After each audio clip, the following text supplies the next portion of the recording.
संभाजीनगरची जागा सर्वसाधारण सुटलेली आहे.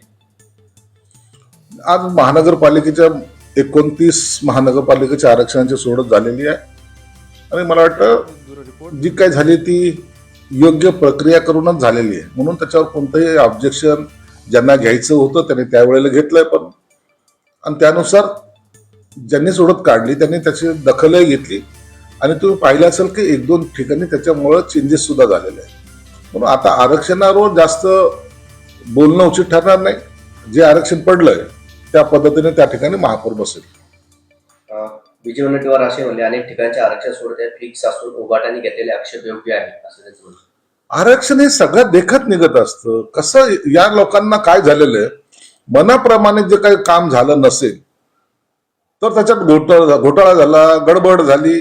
आता सर्व बसलेले असताना त्यांच्या समोर निघलेलं आरक्षण याला जर आपण जर प्रमाण मानत नसाल किंवा त्याच्यावर विश्वास ठेवत नसाल तर विश्वास ठेवायचा कशावर. म्हणून असे काही आरक्षण फिक्स जर असते तर मग कल्याण डोंबिवलीला कशाला एसटीचं आरक्षण निघालं असतं, ठाण्याला कशाला एसटीचं आरक्षण निघालं असतं. असं काही ठरवून करतात का?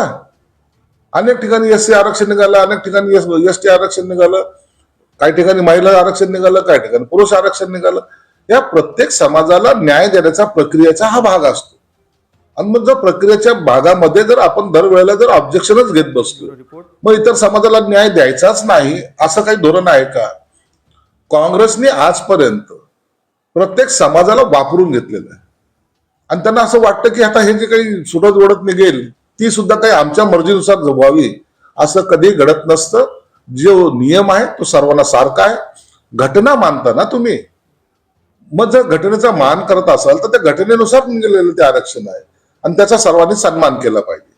तर अमरावतीच्या अचलपूरमध्ये भाजप आणि एमआयएम एकत्र आले पाहायला मिळते. अमरावतीमध्ये अचलपूरमध्ये आता जे काही बातमी येते की एमआयएम बरोबर त्याची युती होते हे अत्यंत चुकीचं आहे. सत्ता एक वेळ नसली तरी चालेल, परंतु अशी युती होणं भविष्यामध्ये ज्यांनी आपल्याला मतं टाकली त्यांचा तो अपमान ठरेल. एमआयएमच्या विरोधात किंवा हिंदुत्वाची भूमिका घेऊन जे आपण उभं राहिलेलो आहोत त्या भूमिकेला तो छेद म्हणून पाहिला जाईल. निवडणुकीच्या काळात अशी युती व्हायचा प्रयत्न केला, त्यावेळेला मुख्यमंत्री देवेंद्र फडणवीसांनी सुद्धा ठणकावून सांगितलं आणि ती युती तोडली होती.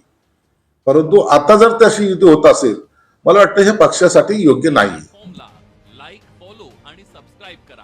तसंच सर्व नोटिफिकेशनसाठी बेल आयकॉन प्रेस करा.